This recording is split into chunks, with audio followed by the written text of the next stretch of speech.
The green light is on and we're underway for the warm-up session here in Motorland Aragon ahead of today's 10th round of the championship. Let's join Dave Goddard as the track goes green. So improvement from the Bimotors as the weekend has gone on. Yeah, and certainly for Bassani, the back-to-grid penalty, we've seen him have to come through the field quite a few times this season, but it was a really impressive ride yesterday, and from a decent starting position, he'll think that there's a chance of a top 9 finish in the Super Pole race. So the riders come out onto track then for this 10 minutes warm-up session. Danilo Petrucci looking to extend his advantage in that battle for P3 in the championship. The man who will replace Toprak Razgatlioglu at BMW earlier this season. And one man who does need to make some progress is Alvaro Bautista, following an uncharacteristic error on one of his home circuits, taking a spill at turn 15 in yesterday's race. Yeah, unfortunately for Alvaro, it is what we've seen from him so often in the last few years, just making those mistakes at critical times and just push too hard on the front end. 2 crashes yesterday, one in FP3 and then one in the race whenever he had a chance of being able to try and hunt down Petrucci and maybe give yourself a chance at a podium.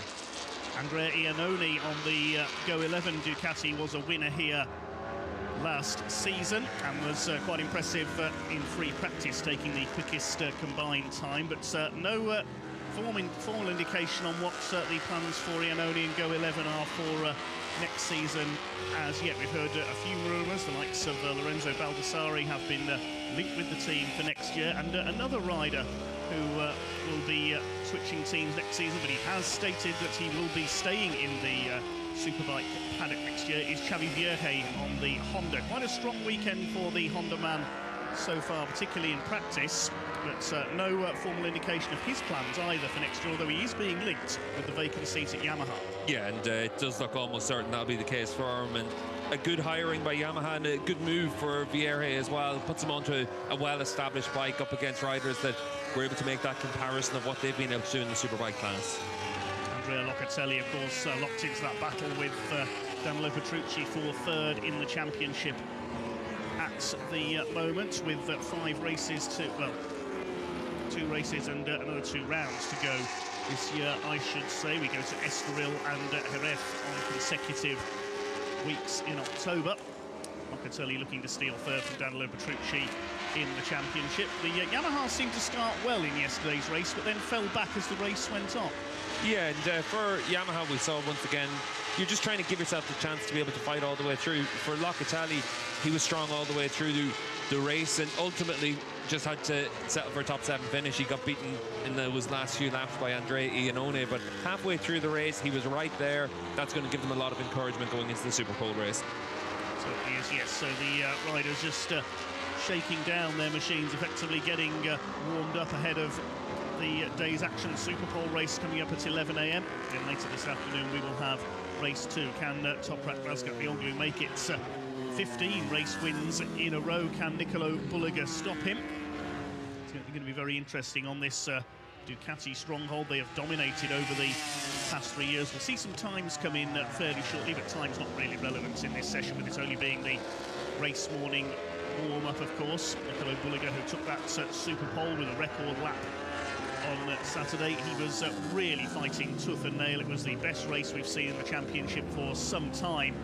Yesterday in race number 1, some terrific slipstreaming down the long back straight into turns 16 and 17. Bulliger initially reporting that he was struggling a little bit with his braking into the turns. It certainly didn't show. Ducati rectifying the problem for that first race.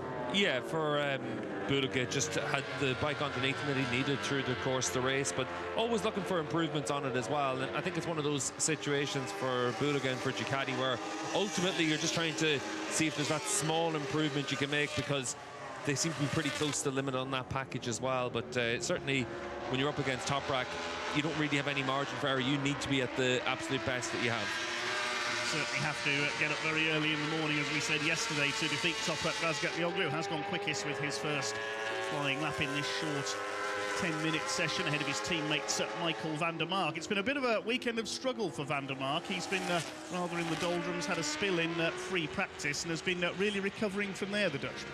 Yeah, and for Van der Mark, the start of the weekend was quite tough on Friday morning, and from that point onwards he's been getting stronger and stronger, and he's looked pretty good again this weekend, just like in Magny Cours, where he could easily have come away with 3 top 6 finishes.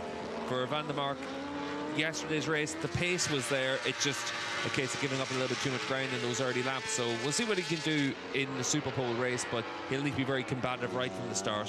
Again, no confirmation of who will ride the second BMW next season alongside Danilo Petrucci, but it is looking increasingly likely it will be the Portuguese rider Miguel Oliveira. BMW stating on Friday that we will know in the next week or two for certain who will be on that machine. Yeah, and it does look almost certainly that it will be Oliveira.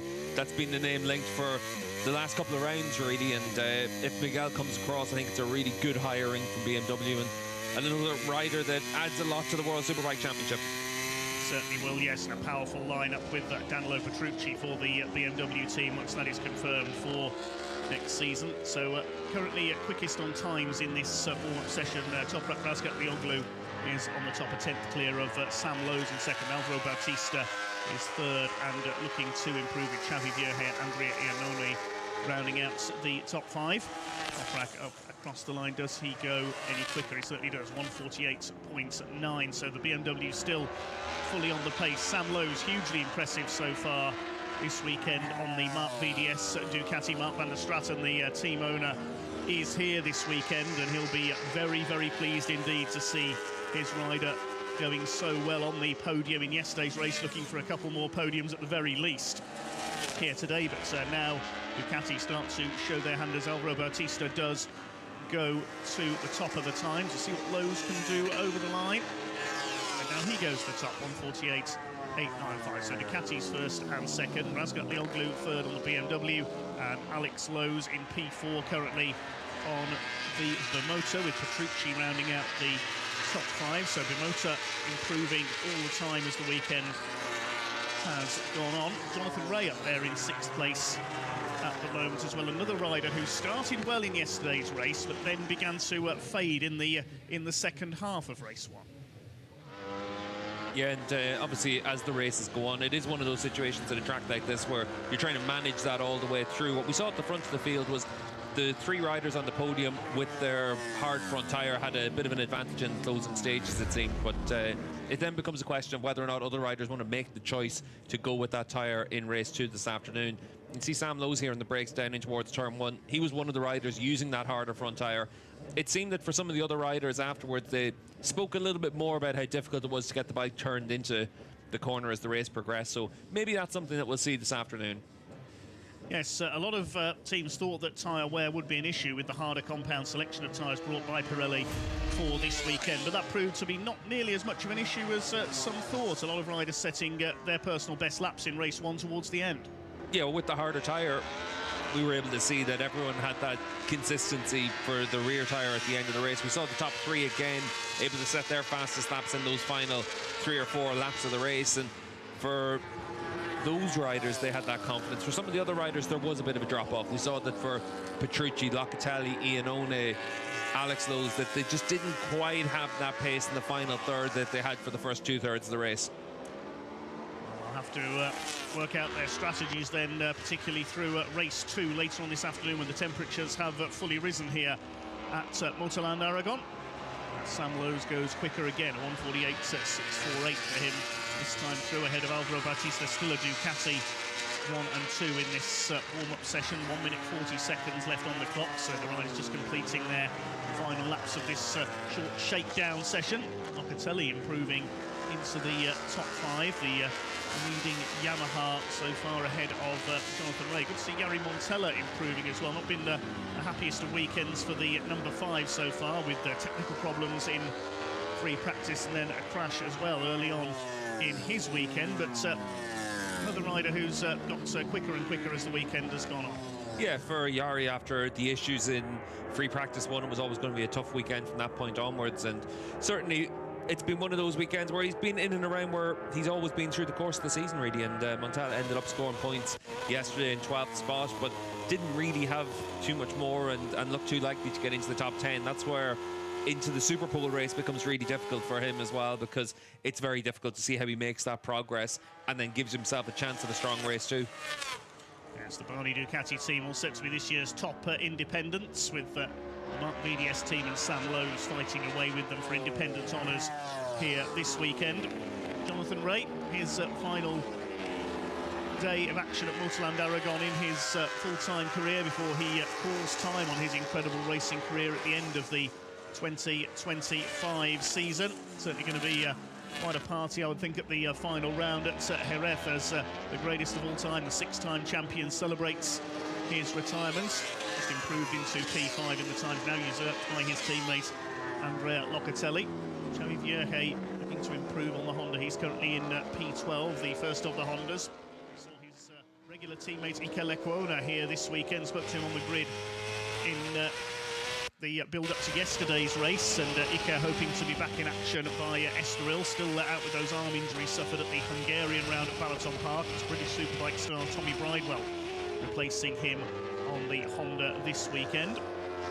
Bulliger on his final lap, the checkered flag is out. Bulliger down in P13 at the moment, just keeping his powder dry ahead of the action later on. As you said, it's not a competitive session, it's not about times, it's just all about ironing out any gremlins, checking the setup ahead of the race action later on. So we come towards the end of the warm-up session then. It looks like it will be Ducati on top with Sam Lowe's. A very impressive weekend for the Mark VDS team so far. Alvaro Bautista looking to make up for that fall yesterday as well. They're going to be two to watch when the Super Pole race comes around a little bit later on. Waiting for the riders to take the checkered flag then. Looks like Toprak is content with P3 in this session as he goes for the record. He's currently has the record of 13 consecutive race wins on 2 occasions. We'll wait to the Super Pole race to see if he can break that or whether Nicolo Bulliger can fight back. Those two really have been head and shoulders above the rest in 2025. It's, with all due respect, will be unlikely to see another name on top here at Motorland Aragon this weekend, although with the pace Sam Lowe's has shown, he could just prove me wrong. Yeah, it's at the end of the day, Sam finished only less than a second down on the race win yesterday, so definitely wouldn't sleep on Sam in the Super Pole race in particular. And we've been able to see it time and again where riders do get in the mix in the Super Pole race, and this is a place where if Lowe's is going to win a race this year, it's probably going to be this morning's Super Pole race in around about an hour and 3/4 time. Going to be a very interesting Super Pole race with, it was for the first 10 laps that we saw the ultra close action in yesterday's race. Was thrilling to watch from down in my position in the pit lane during that race. And that's going to go all the way to the checkered flag in the shorter Super Pole race as well. Normally we'd see Razgar Lioklim and Bulliger try to pull away at the front, but things may be different this time. Slipstreaming is the name of the game here at Motorland Aragon, down particularly the long back straight here on this spectacular Spanish circuit. I'm really looking forward to the race action beginning here today. Alvaro Bautista certainly will be as he tries to make up for the disappointment of yesterday. But, sadly, I think that will mean that the chance of third place in the championship is pretty much gone for the former champion. Yeah, Alvaro's thrown away a lot of points this year with those crashes, unfortunately, and ultimately that's going to be the difference between being able to finish in third and could be fourth, could be fifth for Alvaro this season. And it's been one of those years where for Danilo Petrucci, his consistency is the difference between him and Alvaro Bautista. He doesn't have the pace of Alvaro, the speed of Alvaro this year, but he's got the points, and that's all that matters. He certainly has. Yes, been a very impressive season for Danilo Petrucci on the Barney Ducati. It's been Toprak and the factory and independent Ducatis that have been towards the top in every race so far this season. The only break in their dominance being that victory for Andrea Locatelli on the Yamaha. He finishes in P5 in this session, the leading Yamaha just ahead of his teammate Jonathan Ray by a few hundredths of a second. The teams will head back to the paddock, just a few practice starts being made. Riders make their way into the pit box to get ready for the Super Pole race a little bit later on. Temperature continuing to rise, track temperature now at just under 20 degrees. It is Sam Lowe's on the top of this warm-up session. He could spring a few surprises come the Super Pole race a little bit later on. He's in good spirits this weekend, Sam, as is his brother Alex, who is up there P4 in the times in that one, looking for a fourth podium in 5 races over the course of the last 2 rounds. On the podium 3 times, last time out at Magny-Cours. Then It is Sam Lowes who comes in top in this Sunday morning warm-up session ahead of Alvaro Bautista and Toprak Raska. The Old Blue first of the Motors is Lowes in fourth. Top Yamaha, Andrea Locatelli in fifth. Best of the Hondas, Xavi Vierge in fifth.